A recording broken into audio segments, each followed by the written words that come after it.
So, hi everyone.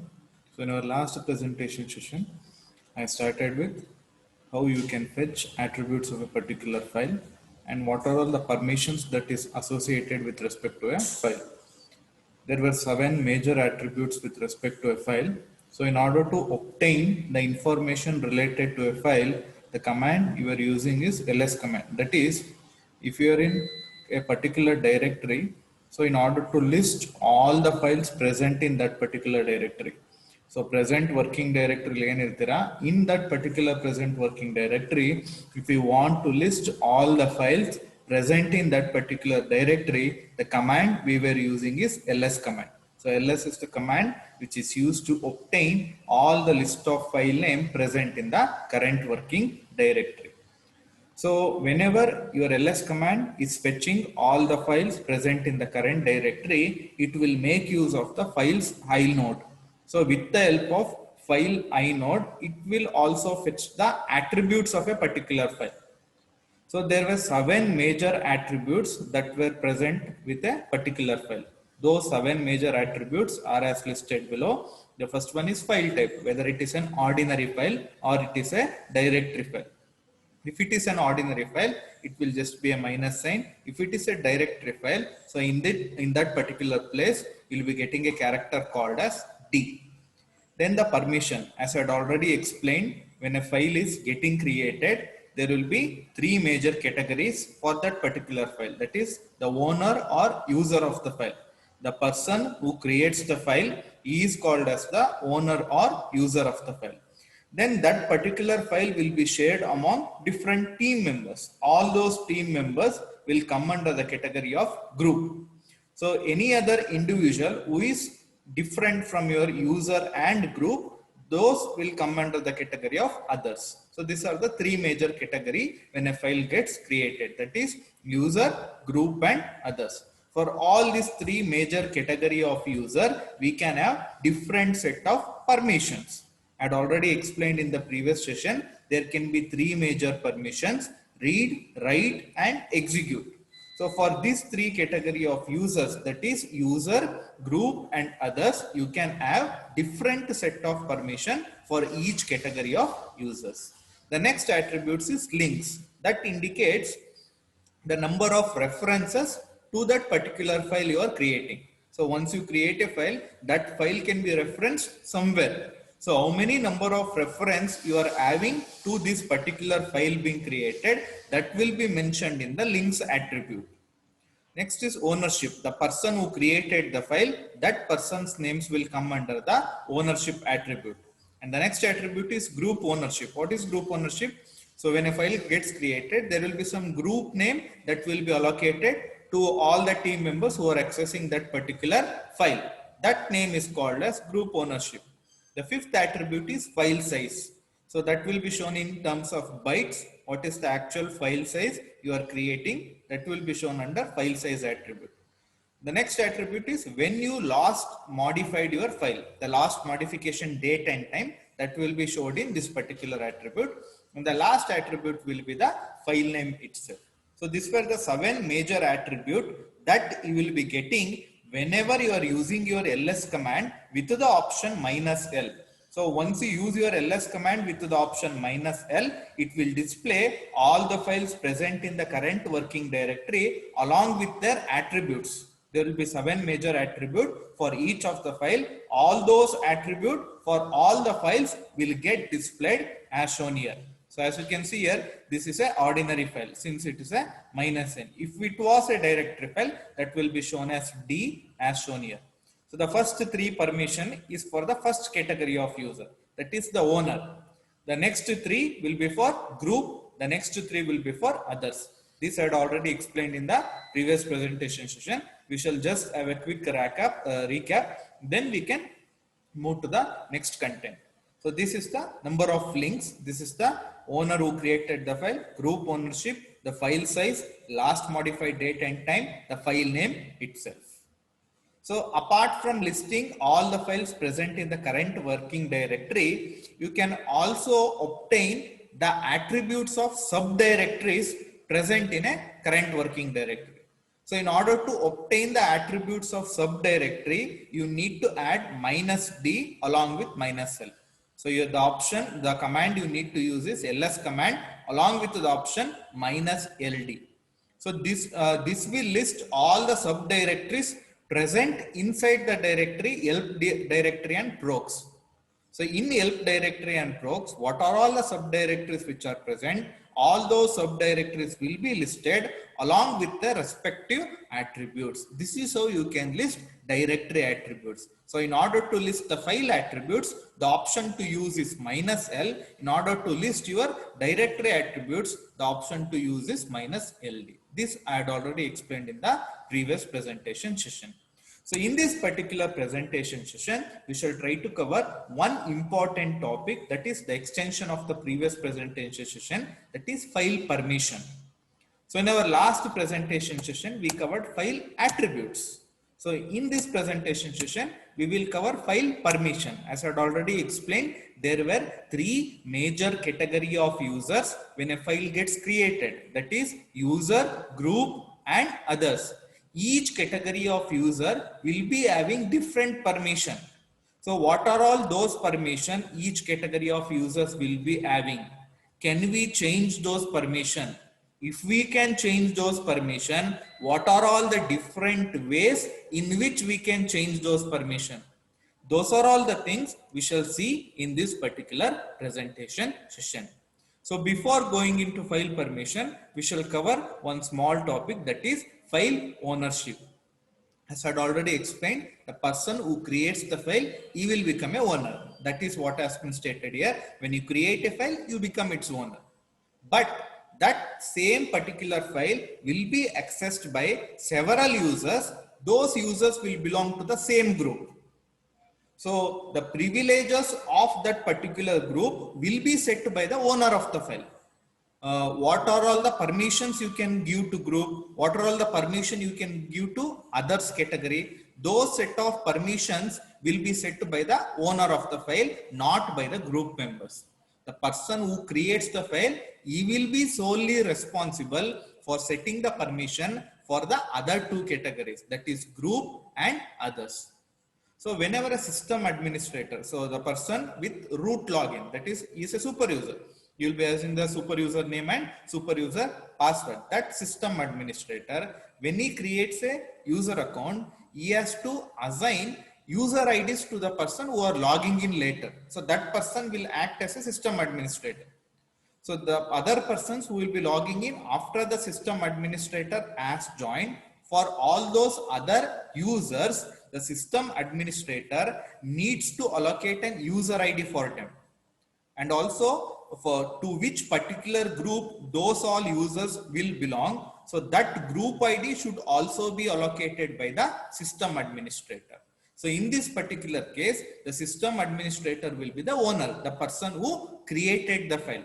That particular person needs to allocate the user ID and the group ID for all the users who are logging in later, just after the system administrator. So that has to be done by the owner of the file. This is with respect to file ownership. That means when a file is created, that person will become the owner.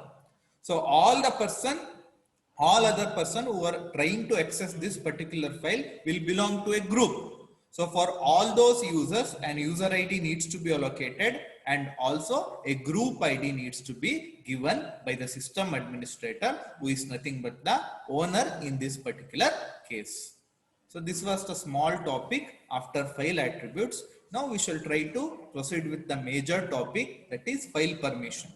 And also this is important from your exam point of view. Both file attributes and file permissions are important from exam point of view. Now we shall try to see what are file permissions, to which category of users file permission applies. So can we change those file permission? If we can change those file permissions, what are all the different ways in which we can change those file permission? Those all things we shall try to cover in this particular presentation session. So your Unix operating system follows a tiered file protection system. That means there will be three different category of users. So all those three different category of users will be given different set of permission. So because you want your file to be more protected, as I had already explained, your Unix operating system is more secure than compared to Windows operating system. So if it is more secure, then there needs to be some measures, right? Without any measures, how can your Unix operating system become secure? So one set of measures that we can use to make your Unix operating system to be secure is that it uses a three-tiered file protection system. What do you mean by three-tiered? It will follow three different category of users for a single file. Each category of user will be having different permission so that we can restrict the users for other set of permission. That we will be seeing in the next particular content. So the three major permission that will be allocated to a file are read, write and execute. So you can only read means you can only read the file. You cannot make any changes. Write means you can make changes to the file you are reading. That is write permission. Execute means apart from reading and writing, you can also execute the contents present in your file. So these are the three major permissions. So these three major permissions will be different for the three different category of users. So as you can see in this particular example, this is the file type, which is an ordinary file. The next three are the permission for the owner, or we can say user. Owner is also called as user. So that is the person who created the file. For that particular owner, we are having all the three permission. That means he can read the file, he can write the file, he can also execute the file. So the next three permission are for group. So the team members who are trying to access this particular file, the team members who are sharing the particular file. For those group members, we are giving read and execute permission. We are not giving write permission. The next category is others. Apart from the owner and group, all other will come under others category. For them, we are giving only the read permission because I don't want others to write and execute into my particular file. That's why I have given only the read permission. So this is how you can interpret or read the permission that is given to three different category of users. This, as I had already told, the number of links, the owner who created the file, group name, file size, last modified date and time, file name. So as you can see here, the owner is also called as user. This is the group owner, and the last one is others. So for the group owner, we are giving read and execute, not the write permission. That means we are restricting write permission only for the user. So this will provide better protection than compared to your counterpart, that is your Windows operating system. Now we shall try to see how we can change the file permission. Can we change the file permission? Yes, we can definitely change the file permission. There are two different ways to change the file permission. We shall try to see both the ways in this particular presentation session. If not, we can extend it to the next presentation session. So as you can see here, the first group has all three permission, that is read, write and execute. The second group has an hyphen in the middle slot. Hyphen in the sense he is not having the write permission. The third group has only the read permission, that is write and execute are absent. So you can set different permission for all the three categories. Owner ge different set of permission kodbodu, group ge different set of permissions kodbodu, others ke different set of permissions kodbodu. But you need to be very cautious whenever you are setting the permission. A little change in setting the permission can lead to disasters because you don't want others to access your file, to write your file, to execute your file. So if you set your permission in such a way, others can write your file, then it can lead to modified content. Others can easily access and modify the content. That should not happen. So you should always judiciously use your file permission changing option. So the two ways of changing file permission we shall try to see now. So as you can see, before changing file permission, first I need to obtain the default set of permission that is associated with the file. So when I create a file, at that time itself, some default set of permission will be allocated to a file. So in order to obtain the default set of permission allocated to a file, the command I can use is umask. So this is the command that will give me the default set of permission that will be allocated to a file when a file gets created. So let us assume that the file permission. So one file create at takshana, a file permission ee ರೀತಿ ಇದೆ ಅಂತ ಅನ್ಕೊಳ್ಳೋದು. ಯಾವ ರೀತಿ ಇದೆ? ಅದು ordinary file. So ಓನರ್ಗೆ read ಮತ್ತೆ right permission ಕೊಟ್ಟಿದ್ದೀನಿ, ಗ್ರೂಪ್ಗೆ ಬರೀ ರೀಡ್ ಪರ್ಮಿಷನ್ ಕೊಟ್ಟಿದ್ದೀನಿ, ಅದರ್ಸ್ಗೂ ಬರೀ ರೀಡ್ ಪರ್ಮಿಷನ್ ಕೊಟ್ಟಿದ್ದೀನಿ. ಸೊ ಈ ತರ ಇದ್ದಾಗ ನಾನು ಫೈಲ್ ಪರ್ಮಿಷನ್ ನ ಚೇಂಜ್ ಮಾಡಬೇಕು ಅಂತ ಅನ್ಕೊಳ್ಳೋದು. So if I want to change the file permission, the command I need to use is chmod command. So this is the command that will be used in order to change the file permission. Now what we shall do andre, we shall try to add execute permission for the owner. So when you create a file, as you can see here, the execute permission is missing for the owner, but we want the execute permission to be added to the owner. In such a case, we can make use of the chmod command in order to add the execute permission to the owner. So this changing of file permission can be done in two ways. The first one is relative manner and the second one is absolute manner. What do you mean by relative manner? That means if you are making any changes with respect to current permission, that means you are making use of the current permission, then you are making the changes to the file permission. That is called as relative manner. What do you mean by absolute manner? You are not making use of the current permission. Without making use of the current permission, you are directly making the changes. That is called as absolute manner. So these are the two ways in which you can change your file permission with the help of relative and absolute manner. First, we shall try to see how we can change the file permission using relative manner. So we shall try to cover relative manner in this particular presentation session. In the next presentation session, we can cover up the absolute manner. So your chmod only changes the permission specified in the command line. That means I can only change the permission which is needed for me. I can leave other categories as it is. So as I had already told, there are three major category of users: user, group and others. Owner, group and others. So I can only change the permission for owner and I can leave the group and others permission as it is. So that is the advantage you can use with respect to relative manner. The syntax that has to be used in order to change the file permission using relative manner is this. That is, you need to write chmod command name, the category. The category means whether it is user, group or others. The operation, whether you are adding the permission or you are removing the permission, that needs to be specified. What permission you are adding or what permission you are removing, that permission needs to be specified. For which particular file you are adding the permission or removing the permission, that particular file name should also be mentioned. So your chmod will also take an expression as an argument. That means you can use some expression a plus b. So those sort of expression, that arithmetic operators can also be used with respect to your chmod.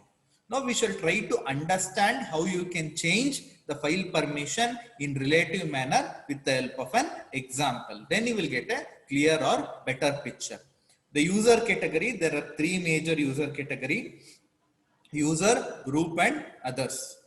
The operation to be performed, either you can assign an operation or you can remove an operation. The type of permission you can assign or remove is read, write and execute. So in order to specify the category, the shortcut or the short form you are using is for user U, group G, others O. If you want to add permission for all the categories, then you can use A, all, user, group and others. For adding the permission, you need to use plus sign. For removing the permission, you need to use minus sign. So these are the three permissions: read, write and execute. Now we shall see an example to see how this thing works. So let us discuss with some examples. Initially, this is the file attributes or file permission for a particular file. For this particular file, I need to add execute permission for the owner. So how I can do? First, I need to write the chmod command. Then I need to write the category, which is the user. Then I need to assign. That means add. For adding, you need to use plus sign. What permission you are adding? Execute permission. That is X. So, and the file name. So this will add execute permission for the user, nothing but the owner. So when you check the attributes of this particular file X start, as you can see here, the execute permission is also added to the owner. So the command assigns the plus sign that will execute, add your execute permission to the user. The other permission will remain unchanged, because you are not touching those permission. You are only adding the permission execute to the group. Sorry, you are to the user, that is the owner. That's why the other permission will remain unchanged.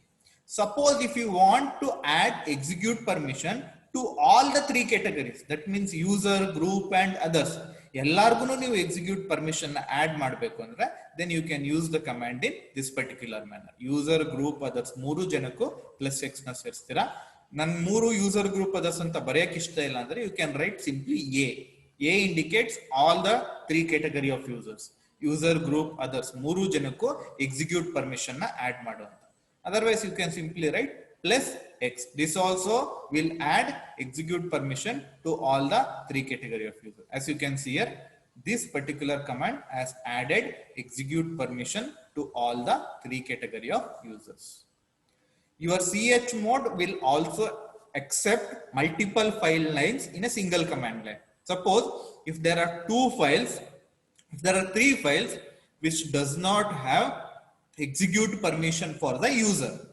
If you want to add execute permission for all those three files, ella three files ku ನೀವು execute permission na add ಮಾಡಬೇಕು ಅಂದ್ರೆ then you can use your ch command in this particular way. As you can see here, for all the three files, note 1, note 3, ಈ ಮೂರು files ಗೂ owner ಏನಿದಾನೆ ಆ owner ಗೆ execute permission ನ add ಮಾಡ್ಕೊಂಡಿದ್ದೀವಿ. So this is how you can make use of adding or removing a permission in relative manner. Now we shall try to cover up one small topic with respect to relative manner. That means you can use go in order to remove permission from group and others. If I want to remove permission from group and others, G ಅಂತ use ಮಾಡೋದು. G stands for group, O stands for others. So initially ಈ ತರ ಇರುತ್ತೆ. Now I want to remove read permission from group and others. Then I can use go minus. Minus ಅಂದ್ರೆ you are removing the permission from group and others, or read permission na remove ಮಾಡ್ತಾ ಇದೆ. So check ಮಾಡಿದಾಗ, as you can see here, the read permission has been removed from the group category and others category. So this is how you can make use of removing permission for group and others. So what all we covered in this particular presentation session. So I recapped with respect to last presentation session how ls command works, how it is used in order to list all the files present in a current directory. In order to list the files present in the current directory along with the attributes, we can make use of ls minus l command. How you can list directory attributes, that we saw. Then we saw what is meant by file ownership. In the last part we saw file permissions. So that means there are three category of users: group, owner, group and others, or user, group and others.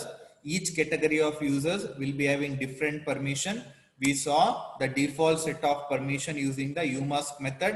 If you want to change the permission, there are two ways: relative manner and absolute manner. So in this session, we saw how we can change the permission using relative manner with the help of a command called as chmod command. So in our next presentation session, we shall try to see how we can change the permission in absolute manner. So that will be discussed in the next presentation session along with the remaining topics. So that will cover file attributes and permission, the first major topic. So in this particular module. Okay. So if you are having any doubts with respect to the topic I just covered, you can ping me with respect to your doubts. Thank you.